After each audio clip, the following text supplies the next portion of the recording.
Intelligence का मतलब क्या होता है? इंटेलिजेंस तो ह्यूमन बीइंग्स में देखी जाती है। कुछ एक और जानवर भी हैं जिनमें इंटेलिजेंस होती है, लगभग सभी में होती है थोड़ी बहुत। लेकिन अगर मशीन इंटेलिजेंट हो जाए तो वो क्या करेगी? बहुत कुछ कर रही है। आज की डेट में आर्टिफिशियल इंटेलिजेंस काफ़ी सारी जगहों पर काम भी आ रहा है। चैट जीपीटी का नाम आपने सुना ही होगा। लेकिन क्या आपने सोचा है कि आर्टिफिशियल इंटेलिजेंस का क्या इम्पैक्ट होगा हमारे पर्यावरण पर? क्या ये इम्पैक्ट हमेशा बुरे होंगे, बुरे परिणाम ही होंगे, या फिर कुछ अच्छा भी हो सकता है? तो आइए इस वीडियो में यही समझने की कोशिश करते हैं। नमस्ते, मैं हूं आशुतोष पांडे। चलिए शुरू करते हैं। कुछ पॉजिटिव इम्पैक्ट्स भी हैं, उनकी पहले बात कर लेते हैं।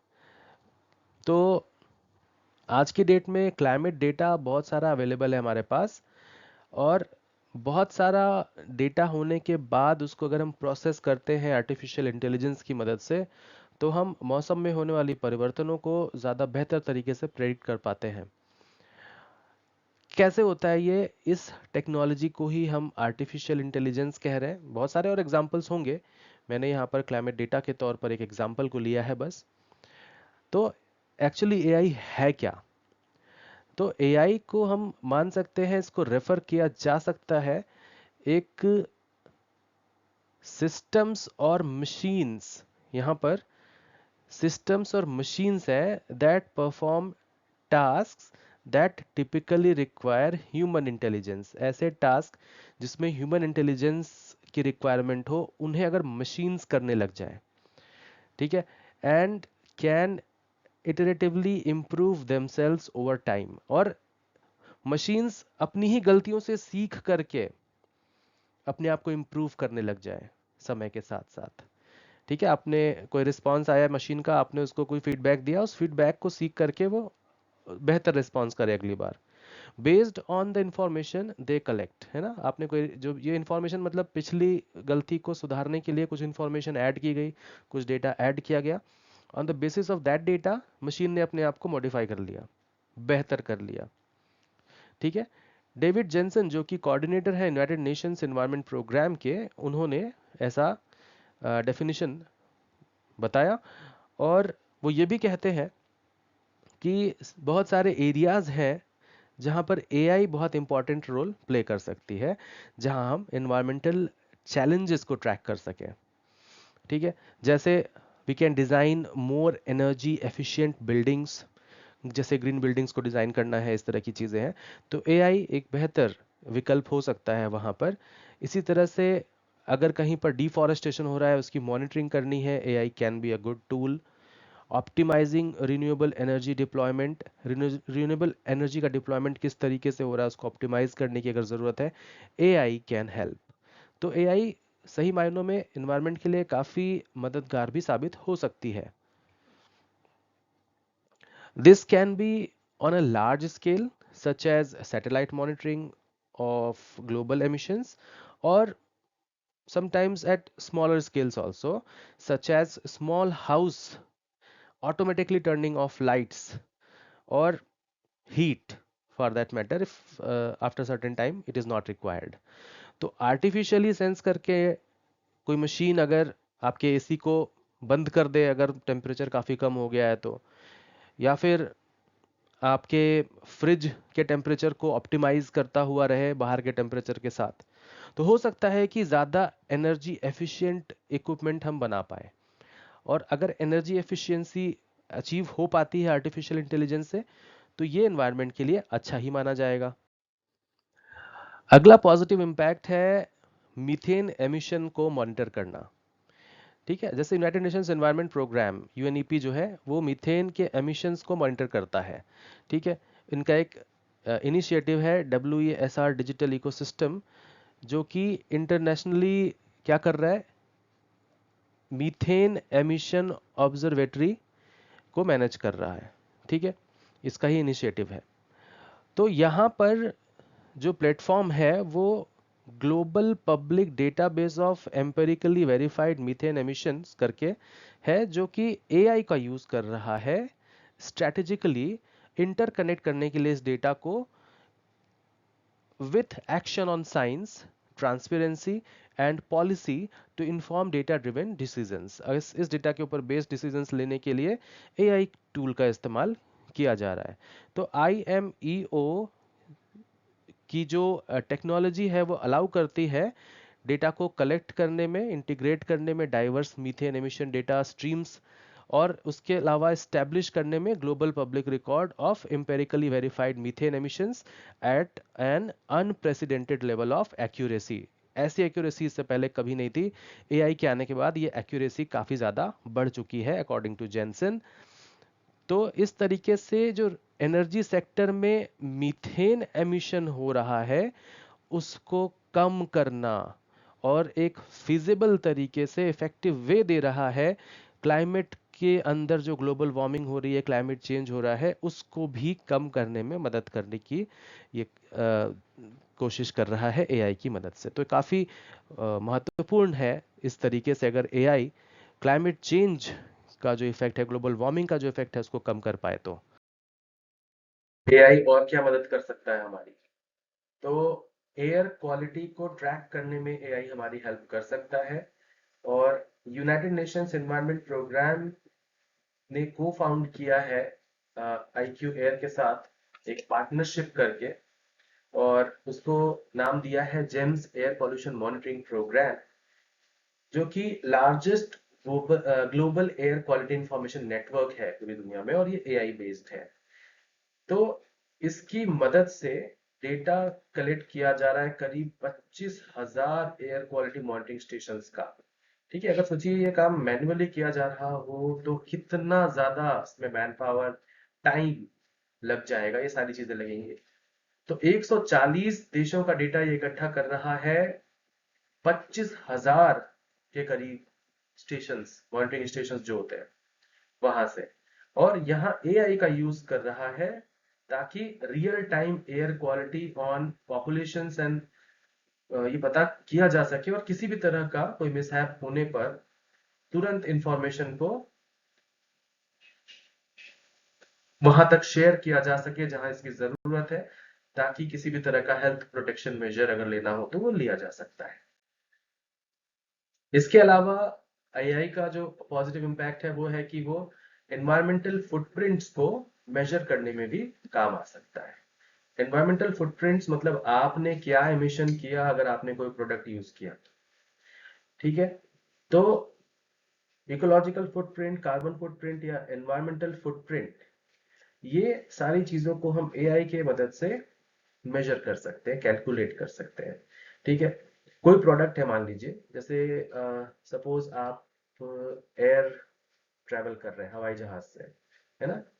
तो एयर से ट्रैवल कर रहे हैं अगर आप, एक देश से दूसरे देश जा रहे हैं, लेट अस से आप इंडिया से निकले और पहुंच गए यूएसए, तो इस दौरान कितना फ्यूल कंज्यूम हुआ, उस फ्यूल कंजम्पशन में आपका भी कुछ शेयर होगा, वो आपका कार्बन फुटप्रिंट कहा जाएगा। और नॉट ओनली इन दैट, जो आपने फूड कंज्यूम किया वो फूड बनने में कितना कंजम्पशन हुआ, कितना एमिशन हुआ, ऑल दोज थिंग्स। तो कार्बन फुटप्रिंट या इकोलॉजिकल फुटप्रिंट या for that matter environmental footprint को यहाँ पर हम कैलकुलेट कर सकते हैं। It can help calculate the footprint of products across there full life cycle or supply chains and enable businesses and consumers to make the most informed and effective decision. This kind of data is essential for sustainable digital nudging on e-commerce platforms such as Amazon. Amazon से कोई product आप मंगा रहे हैं, हो सकता है वही प्रोडक्ट लोकली थोड़ा सस्ता मिल रहा हो या महंगा मिल रहा हो, बट स्टिल आपने उसे मंगाया और वो आपके घर तक चल के आता है किसी दूर के हब से, जो उनका हब होगा। तो उस दौरान भी आपको दिखता है कि कितना फ्यूल कंजम्पशन हुआ, कितना कार्बन फुटप्रिंट हुआ। और आजकल तो अगर आप फ्लाई कर रहे हैं उसमें आपको बहुत सारे वेबसाइट पर फ्यूल कंजम्पशन कितना होता है एक फ्लाइट के अंदर, उसका भी डेटा दिया होता है, ताकि आप एक इन्फॉर्म्ड डिसीजन ले सकें कि हमें अपना कार्बन फुटप्रिंट बढ़ाना है, नहीं बढ़ाना है। ये सारी चीजें हम वहां से डिसाइड कर सकते हैं। Data and AI are necessary for enhanced environmental monitoring. There is an environmental cost to processing and processing this data that we must also take into account. देखो, इंटरनेट का यूज करना हुआ या फिर डेटा की प्रोसेसिंग हो रही है, सिस्टम्स चल रहे हैं, उसमें बहुत सारा एनर्जी एक तो कंज्यूम होता है। अगर आप डेटा इस्तेमाल कर रहे हो, आप नेटफ्लिक्स या कोई और साइट को स्ट्रीम कर रहे हो वीडियोस को, तो भी अब बहुत सारा इन्वायरमेंटल इम्पैक्ट होता है उसका। जो आईसीटी सेक्टर है वो करीब हम कह रहे हैं कि 3 to 4%, यहाँ आप देख सकते हैं, करीब 3 से 4% एमिशन कर रहा है। ठीक है। और डेटा सेंटर में large volumes of water use किए जा रहे हैं कूलिंग के लिए। तो इसके लिए कुछ एफर्ट्स किए जा रहे हैं, courts action plan for sustainable planet in the digital age. ठीक है, ये भी एक इनिशिएटिव है। और road map for digital cooperation, इन चीजों को आप देखिएगा, इंटरनेट पर सर्च करिएगा, उसकी मदद से। वैसे तो एआई काफी अच्छा काम कर रहा है, लेकिन एनवायरनमेंट में थोड़ा एमिशन बढ़ रहा है। कुछ नेगेटिव इम्पैक्ट्स की बात करते हैं। ई वेस्ट, इलेक्ट्रॉनिक वेस्ट, ये एक बड़ी समस्या बनकर उभरने वाला है। ठीक है। ऐसा कहते हैं कि 17.4% of waste which is generated is currently recycled and disposed of in an environmentally sound manner only। 17% हो रहा है, बाकी बाकी कहाँ जा रहा है? नहीं हो रहा है। According to the United Nations Global E-Waste Monitor report, e-waste will grow almost 75 million metric tons by 2030। That's a huge amount। United Nations Environment Program research shows that to target this waste, consumers should reduce consumption, recycle electronic goods, and repair those that can be fixed। तो वही 3R principal, reduce, reuse, recycle, यहां पर भी लगेगा। और क्या option है आपके पास? कुछ और नेगेटिव इम्पैक्ट की बात करते हैं। क्लाइमेट चेंज शुड बी की consideration when developing assessing AI technology. ये एक सजेस्टिव मेजर है, क्योंकि एआई बेस्ड ऑटोनोमस व्हीकल्स जो हैं, जैसे टेस्ला ने कार बनाई, they can help reduce carbon emission if used for public transportation. बस बस बना दी, उसमें कई लोग बैठ रहे हैं, चलेगा, but could increase emission if used for personal transportation.